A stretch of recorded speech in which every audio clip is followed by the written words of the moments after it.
let's go talk about botanical stories. And in order to deal with those stories, we need to think about the stories that we currently tell. Well, the main stories that we're currently telling are using icons. In other words, a botanical plate that has the diagnostic characters. And this is primarily alpha taxonomy. And this notion goes back, the idea of the icon goes back 2,000 years to Pliny, but it's more closely defined with botanical illustration about 500 years ago. Another style, which is perhaps more common with most botanical artists, is the portrait style, mostly flowers, sometimes fruit. And this doesn't necessarily have all those diagnostic elements added to it, but it's the one that's more common, the one you tend to get in exhibition spaces. There's the ecological style, and this is an example from Kew, from someone working in South America, and it's basically a plant in situ. More famous practitioner is Margaret Mee. She worked in South America as well, and she used to produce these beautiful illustrations to show the sort of context of the plant and where you'd find it and the other plants you'd find it growing with. The style I'm particularly interested in is what I call the comparative style. This is possibly the most famous version, which is from Carl Linnaeus, when he, in his day, tried to divide flowering plants up into just 24 classes. Something we don't do now, but you can see how this plate was produced and the information it's trying to convey.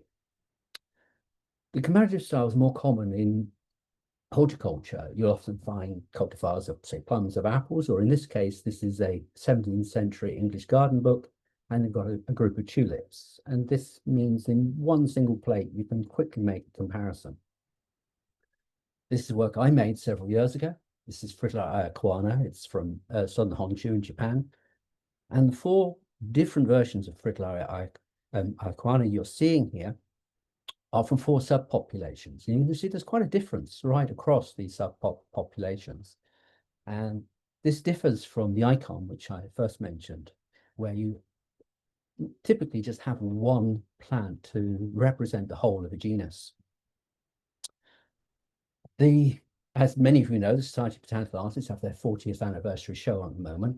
And these are some sort of statistics I looked at from 2023, 2022, where I looked at the types of images you would find. And there are a few icons.